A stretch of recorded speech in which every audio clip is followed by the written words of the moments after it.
What's good, ladies and gentlemen? Welcome back to the channel. I'm Lotus Asakura, the Never Knows Best, bring you another very special Dragon Ball FighterZ video, the part 2 of our previous video where we went over the winners finals from EVO 2018 with both the Kill Stage and Lord Knight, and I'm joined with them, or by them, once again here for our discussion on kind of Lapcut as a character, comparing her to Bardock, and maybe some of the other top tiers from Season 1 as well. So what's up?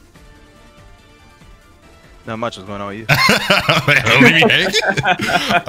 But yeah, so both of them are here again, and I figured for this video it'd probably make a lot of sense to have some Lapcut 21 footage. So I pulled up Combo Breaker from earlier this year. You guys know where Pred went on to win that tournament, and this is a pretty good example of what Lapcut's game plan was, what her strengths were. I mean, this was, you guys pretty much all know. Obviously, Sage and LK were not exactly DBFZ players at the time, but they were still around the game. They're still watching it. And Sage, I know for sure.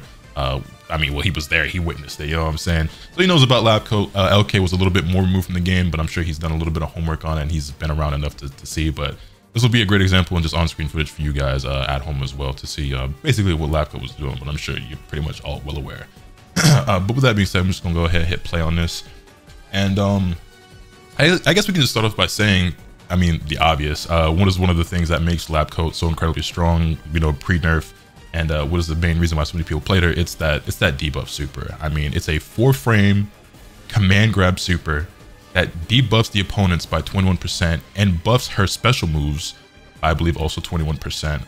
And it can be comboed into in this version. So it's a really insane super that, frankly, I'm kind of mind blown they gave her. And if you guys have any thoughts or comments on that, feel free to chime in. Bro, they trolled super hard with that. I cannot believe it. They are so smart that they would add this character, and because she's the 21st one, she has a. That's so smart. That's so clever. What a good idea. Whoever made this character deserves a raise, bro. Real talk. Okay. Before you start, this is a true story I'm about to tell you. I think I've told Sage this before. I don't know if I told you this story, Lewis. But before the game came out, I somehow got invited as like a pro player before the game came out for like Super Saiyan Showdown. It was like a party, a Dragon Ball FighterZ party, like Sean Schemmel and the Vegeta voice actor. I'm sorry, I forgot your name, bro. But they were there and stuff, and they interviewed Kasavik, right? And it was 4 of us. It was Perfect Legend, myself, Knack, and Nerd Josh, and we had a special interview that they were going to use to introduce us, each player. And they only asked 2 questions. What is your first or favorite Dragon Ball memory, and what character do you want to be added to Dragon Ball FighterZ the most?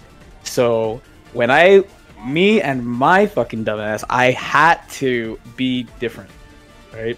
So they were like, what's your favorite Dragon Ball moment? I was like, when young Goku beats Bulma for the first time, and then the guy just raised eyebrows. He's like, that's a fucking, like, why that? Like, he's like, okay, whatever. Then he goes, what character do you want to be added to the game the most? I was like, Android 21, Lapcut.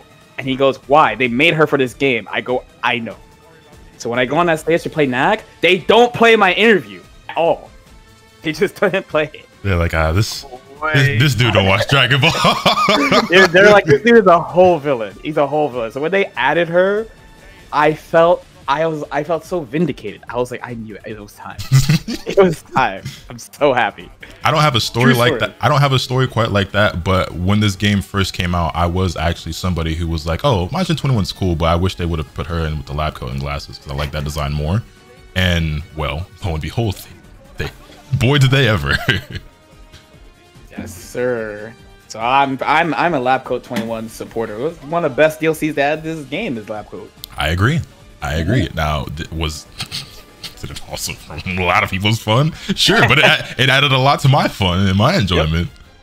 Yep. But yeah, no, the character is honestly just insane. Like, on top of having probably the craziest super ever added into this game, she's also got a super souped up Bardock Lariat where her 236 M and H and her L, like, they're Ki Blast invulnerable. The 236H version gives you a medium starter. Not anymore, they took away the medium scaling from it, but there's a medium scaled starter. It gives you wall bounce, so she can combo into it herself without the need for a vanish or spending any assists or additional resource.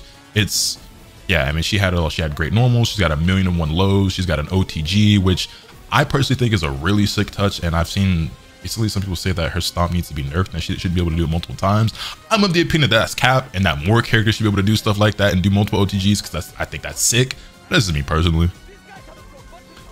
It's one of those things where like we really got to see how good an option would be if a character actually had it. The fact that she can knock you down and continue a combo is so busted. Like, but it's so cool. I mean, I guess it's cool. I'm indifferent about it. In the game I play, you only get one OTG, and she does it like 4 times. Just ham. I would just like to see more characters be able to do it. I think it's really cool they started adding more OTGs in general in the game. Like Cooler can do it with his full screen low. Obviously, Base Vegeta's had his command grab, which is like, I mean, it's just a grab that gives you a bit extra damage. It's not quite the same, but 16's got an OTG now. So I think it's cool they've been adding stuff like that to the game. What I will say is that Labco is so. You know, what is your opinion on the ease of Labco? Do you think she's like one of the easiest characters in the game, or like one of the easiest characters to like win with, or anything like that? Or you think there's like somewhat of execution there? Was her game plan just so simple and busted that it's just like it doesn't even matter? What's your thought on that? And I asked this because when she came out, I remember Nitro specifically. I'm calling Nitro on this one on record is like, oh, she's like the easiest character ever. But I'm like, I don't think she's easier than like a UI Goku or a Bardock. Her game plan is probably stronger than a UI Goku. Whether or not stronger than Bardock, well, that's kind of what we're here to talk about. But what's your opinion on that, Sage? I'm asking you specifically since you've been around a bit more around her. I think I'm gonna have to agree with Nacho here. I think she's the easiest character ever introduced in the game, because when you think of a character's toolkit, no character has ever had a win condition where the character themselves didn't have to actually hit you to get it, nor did it cost less than 3 bars. Like, even Bardock and GT Goku, their win condition required 3 bars, and GT had to be the one hitting you. Otherwise, he wasn't getting his win condition. Right, and and for the record, I think that's a very big reason why I always strongly disagree with people having GT so high up on their all-time list, because his level 3 and his win condition was a lot more situational, because it had to be him and he had to be in the corner, whereas Bardock, he didn't even have to be the point character, and it could be literally anywhere on screen. But go on. Yeah, he would just do it to you. They also gave her like the debuff as a move itself was just absolutely broken. Like full invo like goes to your level 3 and debuffs you like permanently, so the character couldn't actually kill you anymore. EX spin, anti-air, and key blast invo is like frame 1 anti-air and key blast invo is like I didn't even mention it was craziest. Yeah, the 214 one is straight up anti-air. It beats super It's insane. It's frame 1 anti-air, so it beats if you're in the air, you literally cannot beat it. Like, it is almost impossible that you'll beat her out. It autocorrects. The damage scaling in this version was insane. I played this version in tournament. I played it at Bums, and I freaking got hit by this dude's EX spin randomly, and I lost. I lost like 80%, and I got debuffed, and I got level 3'd by the other 20 run in the same sequence, and I was just like, this is not fun. I bet he thought it was pretty fun. I was like, bro, I legit lost like 60% true health, 20% blue health. I'm debuffed. You say this, by the way, as Prejudice spun, stomp, did debuff super into Bashin on 21 level 3 into gas. Yasha blocked it, but still. I am like, bro, this is so much. I'm like, these guys are carried. So a big reason why I posed that question and why I disagree with it, and I like being like the middle ground here, in terms of like I've never been like a top player. I'm not super competitive in terms of like my ability, right? You know, I enter tournaments and stuff, and you know, I get a couple of top 8s here and there online and whatnot. But I'm a content creator before a competitor, and as someone who's I guess more in tune or maybe leans more than you guys do to the casual side, I witnessed a lot of players, believe it or not, try to play Labco and really struggle with her. My standpoint is that if I give a bunch of brand new fighting game players or first time DBZ players UI Goku and in the other half like Labco, I feel like the UI Goku players would get more wins than Labco just because she's a bit more weird with some of her normals and stuff. And you know, I feel like if you're just mashing and flailing with auto combos and stuff like that, you're probably gonna do better with UI Goku than you are with Labco. But obviously, if you're competent at all or of a decent level in fighting games or of this game, then Labco, you're just like, oh, this move is broken, this move is broken, this tool is stupid, I'm just gonna abuse this stuff. I'm inclined to agree with that. Yeah, the main thing about Labco, which is like such a big deal, is that I definitely like, I think everyone has to admit she's like the extreme of what a standard character is, because like when everyone's talking about this character's win condition or whatever, like almost every single character in Dragon Ball has the same win condition, to the point where really early in the game's lifespan, I was confused of just like I just didn't understand why the game was the way it was for a while. There's not a lot of characters that like individually win a different way. Usually, the way I always looked at it was that the combination of teams of characters make a team that has a different goal. As opposed to characters all basically doing the same stuff. I was like, it was just got to a point where it's like, okay, everyone just level 3s and then you win. Or something, or like everyone kind of has like this good mid range and like, oh, they could alter this thing. There's not a lot of characters that do something slightly different, but out of those characters, that's a lot of characters in the game. She has all of their stuff, but like really, really strong versions of it, like the anti-air plus Ki Blast Invul stuff, along with the debuffs. And the flexibility, which is like really, really, really, really strong. I know I didn't play against it, but like when I think about so the GT thing is definitely just like people just were like, I can't jump, and this game is about jumping. That's why they didn't like it. I also genuinely believe that Season 2 is where a lot of people started playing the game, and a lot of people missed out on Season 1. Because to this day, I still see people all the time who's like, oh, I picked this game up because of you, referring to myself, right? Or I started playing in Season 2, I started playing in Season 3. It's like always surprises me a little bit just how many people weren't around in Season 1. So it's like when they think of like some of the strongest characters ever, like it starts with GT Goku. They don't even know about OG Kid Buu, Gotenks, Bardock, Adult Gohan, 16, you know what I'm saying? And one thing about GT is like it has to be him, or it's really, really uncommon. Like I had a team where GT Goku didn't have to be out for that to be accessible. But it was built for that. Like my team was specifically made that GT didn't have to be out. Team Gohan, GT Goku. Yeah. But that's rare. Like that was like built in the lab type thing, right? For most people, because a lot of people just stuck GT on the team, they needed GT Goku to be out in a lot of cases, right? Where I feel like a lot of like the true strongest characters ever, it doesn't matter where they are. Like straight up, right? So I think that about Bardock from watching Lab Coat. I definitely think that about Lab Coat. A lot of like Launch Adult Gohan, Launch 16. They're also like the. I think it's like a really, really, really important factor to strongest characters of all time. I think. And I would agree with that.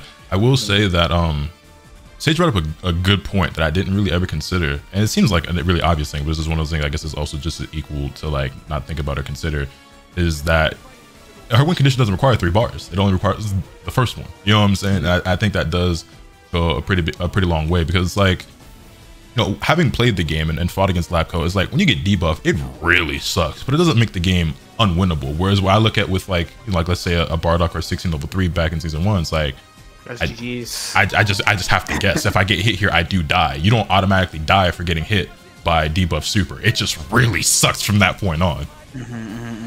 But it is only a bar, and it still has all these other properties and utilities to it. Whereas, like, yeah, level 3s are reversals, but hers is a reversal. It's a debuff. It's a buff to herself. You know what I'm saying? It's a command grab. It's insane. You gotta keep in mind, like, if, say, for example, like you're playing Wawa and he's playing GT4 and Lab Coat, and he hits you with GT4 and debuffs you with Lab Coat, it's a soft knockdown. Right. Your 5 hits up back, so you get put in a 2-touch scenario anyways. That is fair, because you actually got Oki off the super.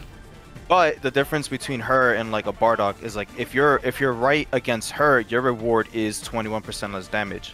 So your lights are doing vanish like scaling damage. Fair. And for what? Like because like he oopsied you with like a random interaction at neutral. Like it's ham. That it was too ham. Yeah. So one thing I thought about her too, because a lot of people talk about her damage, but I kind of felt like, because if Season 1 damage is really nuts, because a lot of the casts, like I can't speak for this season, but Season 3.5 when was the last season I played, and I thought like what 75 or 80% of the cast was playable. Maybe not like tournament playable, but like playable. Where like Season 1, like it got to the point pretty quick where like more than half the cast was not playable.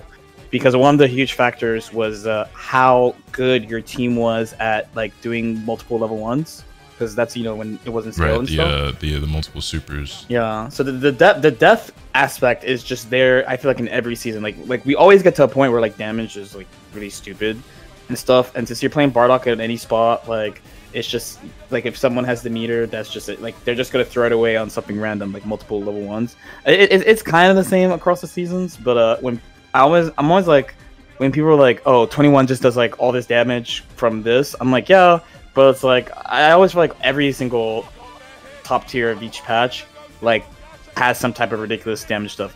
Out of them, I always thought GT was, I'm not gonna say the weakest, but just unique because his was level 3 and then exit, where the others are usually either like, oh, you got like 3 or 4 bars, so you're just done, or of course like multiple level 1s, just multiple level 1s, just level 1, level 1, level 1, level 1, like that.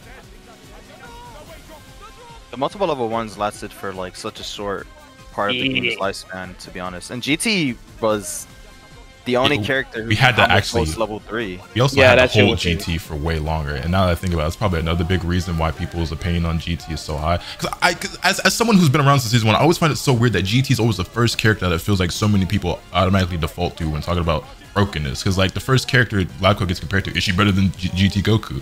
I guess another part of that comes from the fact that, you know, season 1 we got a patch like what felt like every month, if not every other month. You know what I mean? And definitely every time a new DLC character came out, there was another patch, and sometimes one in between.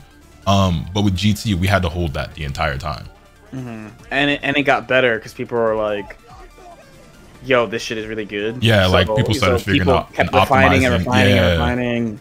And like every piece of new tech, like GT could always use, like GT has universal. And that's another thing I've discussed too, is that like in season 1, since it was patched so frequently, there's, you know, certain things weren't given enough time to rock, and there's so much stuff that was probably even stronger, could have been even better, that we just didn't discover because we weren't good enough at the game or didn't have enough time with that version of it. So it's like I can only imagine, because like there's stuff in season 2 that we could have been doing in season 1, we just didn't know yet. You know what I'm saying? Or we just weren't good enough yet. Like you look at some of the combos people used to do, or like you said, even when it just comes to movement, like you said in the last part, there was just so much lacking from our game. It's like, well, how strong really were these characters? Because we didn't even know everything yet. You know what I'm saying? So yeah, I would definitely say though, like 21 is definitely one of the strongest characters like ever though. The debuff is I did definitely said it's cool, but also it's kind of demonic at the same time to make this a long ass game longer. It's extremely demonic, which is always so crazy to me, because they went on record to talk about wanting to speed up the pace of the game, and they have since then continued to do things that slow the game down. But I digress. Go on. It's cool. Y'all got it. I mean, some of the characters did help with speed, like when Baby came out, for example. I guess, but sure. No, just like how the game's played. Like before, people learned how to play against Baby. Like if you played a Baby team, it's just like Ki Blast plus Baby B. You run up full screen. Okay, I'm mixing you. Like cool. Like boom, over fast, right? Like fast. Where like some characters like UI slows the game down like crazy because he has all those defensive options and like ways to move around the screen. 21 debuff, obviously. With characters like GT, I thought made the game really fast, actually, GT. Because if you're jumping, you just get fuzzied. If you have a good GT team, you just die. Like, your first character dies really fast, we don't spark. Yeah, getting fuzzied for jumping mid-screen and neutral is crazy, by the way. It was sick. Can we talk about how this dude Pred was being chased in the air, did one EX spin, and then took 50% and knocked him down, and then hit the next character and debuffed them, casually. Casually. Very casually, like, bro, oh my god, this makes my blood boil so hard, bro. Like, this character actually is so sick. It brings a smile to my face, I'm not gonna lie. Yeah, it's just, yeah, I can nearly cry tears and joy. I mean, shit, I was there. Like, you could probably see it, like, on the stream at some point. I think it's right after this match. I think I jumped on stage with Pred. Like, oh no, I was happy that Pred won, but at the same time, like, oh my god, bro, this is so corny. Has to be done. When it comes to like people thinking of GT, it is a combination of a lot of people not playing season 1. Season 1 changed so many times, people don't remember what it was like. But season 1, like, even when Bardock was so good, bro, like, we had to deal with Kid Buu doing like 1M, 2M, and 3M, hitting the same speed everywhere, and then pulling out of the corner, and if you got hit cross up, you died. Remember cross up ball? Good times. You died. or Gotenks just doing what Kazunoko did, but better. Bro, right. EX top was +4, Shao cancel 50-50s, auto combo 50-50s. Yeah, Gotenks was getting mixed off everything. Shao cancel, auto combo, level 3, like, and then he had Ghost Oki. Like, he was so that was mixed the character, bro. He was getting it off everything. Yeah, but like my point is, like in season 1, as much as I hated Bardock, he didn't make me like feel as bad, because I played characters I was just like, these characters are as dumb. It's just a little harder. I don't know if that will. I play adult Gohan 16 Gotenks, bro. No, for sure. But I've also been around long enough to remember those streams of you talking about how much you hate Bardock and debating multiple times on picking him up and stuff. So you know what I'm saying? No, like, for sure. The character it's because he was branded easy. But the reason I played the team I did is because I thought they were that good. Like, if I had been able to do Gotenks as 50-50 because I didn't freaking know that forward super dash gave me dash, it would not have been anywhere as bad for me. Right. And if I took the 5 minutes on a Ghost Loki, it would have been over for these guys. You couldn't leg loop Gohan, bro. We had to learn a different route to leg loop him. We learned it right before season 2. I was so mad. Oh yeah, you had to do differently. Yeah. Yeah, you had to like do like a crazy link. Like they changed it now, so we can just do the same combo on like all characters. But that didn't used to be the case. Like the loops used to be a lot harder with Gohan. Yeah, character specific. But yeah, like that patch of the game had so many really powerful characters. You just had to pick your favorite ones. Like, I still think in Bardock's like at his best, a like proper Gotenks team like clears it, because Gotenks is just a better Bardock. Just doesn't hit as hard. So are you both of the belief that you'd probably put Lab Coat as probably the craziest character this game has ever had? She's top 3 for me, I would say. I would also definitely put her top 3. She first came out, she's number 1, like free. I could see it. She breaks every rule of the game that was established. Like, zoning doesn't work on her. Who was one of the main characters? Z Broly. Why is Z Broly good? He has good zoning. What doesn't work against Labco 21? Zoning. Air scenarios simply do not work on her. Just like, spin. Let's think of like we thought Gotenks was spin to win, but Labco took it to the next level. And you die. Like, imagine you explode off of it. We're playing season 1, and what makes SSJ Vegeta good? He does air ki blast, and if you super dash, you get DP'd, right? For him to convert to DP, he vanishes and scales the combo. Labco 21 does the exact same thing in more scenarios, and you lose 50%. And if, God forbid, she had 2 bars when she did it, you're going to lose 21% of your damage output afterwards into an Oki scenario. This is ham. Yeah, she was insane. She and she's still really good, but that first version was... That move alone is like, that and debuff, those 2 moves, the anti-air projectile or ki blast invul spin and the debuff when she came out are so game breaking. She kept one of them, which is why she's still super broken. But it was so game breaking. You legit, like, if you think about every good character, like Vegeta, what does he do? He jumps into those ki blasts, doesn't work, right? What does Broly do? He zones, it doesn't work. What makes like Gogeta Blue good? His damage output. Guess what you can do? You debuff him. Now he's like... Okay, Gogeta Blue's got a little bit more than damage though, because Gogeta Blue just gets mixed off everything. It feels like, let me just 2H into this. Let me just wreck it into this. Like, you know what I'm saying? Like, 2H into mix is only true with like super plus assist. So Labco actually helps him with that. I was just saying, but you know, people are playing those assists though. So if you fight Gogeta Blue, he has the Team Gohan problem where if you guard cancel, he can't 2-touch you. I was talking with Enzim about this, and he's right. If he hits you, the next hit will always kill you, but if he's going to actually mix you properly, he is going to get guard canceled. But if he got debuffed, it didn't matter. He had to like 3-touch you anyways. It was like kind of ham. She just took away what makes characters good while also having every other tool in the game. Like, she has a level 3 that instant tracks you. She could zone, anti-zone, command grab. She had 2 command grabs. One was super, one was invul. Oh yeah, and one of the command grabs heals you. That is actually really cool. I actually really love that too. Give that to normal 21, please. Oh my god! Hey, look, I'm well. Oh, you got me. Okay, spit. Nah, I actually love that move so much, and I'd be cool with either of them having it. They could both have it for all I care. I'm saying, bro. I'll probably say top 3 is like her, launch Bardock, and probably launch 16? Gotenks. Okay, yeah, because Gotenks had the restands, mix off everything, Ghost Oki. Like, did have restands. Yeah, that was a long. Yeah, you know, I clearly remember Sonic restanding people. Sonic thought they were playing NRS. They were like, just restand, just mix, just. Yeah. Yeah. No. Gotenks had that fast S beam, restands, God level 3, Ghost Oki. You could not.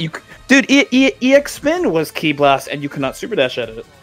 when it came out. You couldn't super dash at it until the end, and you had to time it, and that shit was hard as fuck. You couldn't do it from full screen. Yeah, no, launch. Yeah. You know what's funny too is that launch Gotenks was one of those characters that like the only person who thought Gotenks was any good for so long was Yohozi. Like Yohozi was like, yo, I'm trying to tell y'all this character's busted, and everyone was like, maybe. No, we all knew the issue was no one wanted to try. Like all the Arxis players. Okay, that like, could be fair because like I remember her like desperately trying to tell people like, yo, Gotenks is busted, and it wasn't really until Sonic and then Kazunoko were playing them like, yo, Gotenks is actually really busted. Damn, no shoutouts for my Gotenks, JK. The thing about I remember your Gotenks, but when I think of you, I don't think of Gotenks. I think of Gohan and 16, even though you played Gotenks. Definitely dog water. My Gotenks is garbage. I play Gotenks like Trunks. I think you were the best 16 player. So, thank you. Thanks, you know. I definitely got 49th at Evo and Sonic got first, and still best 16. Let's go. Look. Sonic is Sonic, but you were nasty, bro. Also, I felt like because again, like I found out who you were because of Dragon Ball FighterZ, but since I've started like following you, whether it be on social media or on Twitch and everything, I'm like, I could see it. Like, yo, Sage is ridiculously good fighting game player. Like, I'd watch you train and practice with Sonic all the time. I'm like, Sage is underperforming. Like, I know that this dude is way better than how he places sometimes. Like, when you got that first win on Sonic, I forget what the tournament was, but I think you had like a belt, like a wrestling style belt or something you won. I vaguely remember it. Like, I remember I don't even know you like that, but I popped off like, let's fucking go. I know this nigga was nice. I knew this nigga was nasty. And like, and especially when you won Thunderstruck, I'm like, this is my fucking boy. Oh, that was a huge win. I was getting really good around that time. I was working super hard season 2. Yeah, sure. I was like, this is the Sage that like I knew he could beat. Like I genuinely thought, I was like, yo, this nigga's gonna win like the world tour is. Like, it was close, but yeah, kind of trolled, but it's okay. It's literally. but I definitely had to apply a little troll. But yeah, no, like Sonic has always been there, but I was always like, in my mind, I always felt like, yo, Sage has potential to be the second or best in this country and in the world. Like I don't know, I felt like Sonic at times was maybe like a mental block for you, damn near, because it seemed like Sonic just gets everyone's fucking head. Like they just do shit and win. I don't know, the dude's ridiculous, but I digress. Yeah, give 16 his assist back, bro, and his meter build, and his armor. Honestly, yeah, he could. Well, I don't know about the armor part, but everything else, sure. Just casually, just a casual full projectile invul armor attack. Yeah, I think Labcoat probably has a like I said, she's the. I just watched this. She's the one character post season 2 that I think is actually in the conversation with these season 1 characters. Like, people always bring up GT Goku, UI Goku, like I said, everyone's really hot on the fusions right now, but Labcoat's the only one where I'm just like, no, you put her like in season 1 and she's you know, she's actually competing and is also ridiculous because she can do shit that no one else can, and is still doing stuff no one else can. So yeah, and even in season 2, like, we have to remember how like the way season 2 ended up developing, the top tiers with the universal fuzzies, how good that was. If she came out with the toolkit she had when she came out season 4, you can't universal fuzzy her. You just straight up can't. She'll spend the bar and she'll spin, and then you accept that like you have to block that. No, that's just gonna work. You might take your turn, or it's gonna hit you, yeah, and then that's it. What made actually like characters like Broly and Cooler viable is that if you had 3 bars, you couldn't fuzzy them. Level 3 beat you out. You couldn't save jump it.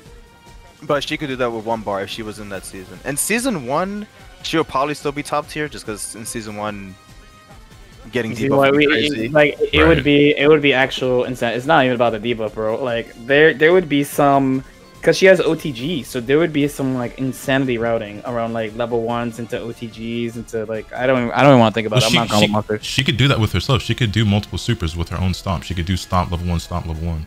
Yeah, bro. When she came out, she could do Stomp Fireball, or you could Z-Change Fireball, and it comes with the debuff. Yeah, it's pretty insane. I remember I was watching, I think Sonic play Wawa, and I was like, okay, Wawa used 21 assist to hit Sonic, so they're not gonna get debuffed. And then Wawa's like Z-Change debuff. I was like, I have to leave this venue. I'm gonna leave this venue.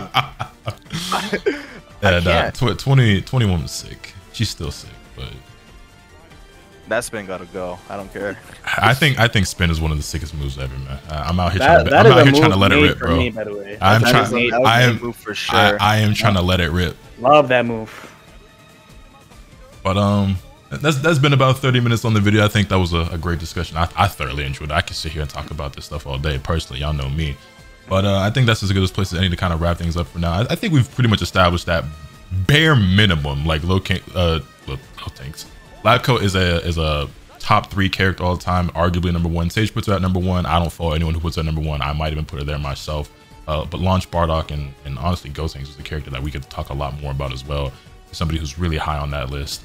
I think a big point I want to get across to most people is not even necessarily about Bardock being better or season 1 characters probably being better. It's just how strong characters in general were in season 1 in comparison to what we have now, or in the beginning of season 2 or 3, because a lot of people weren't there back then.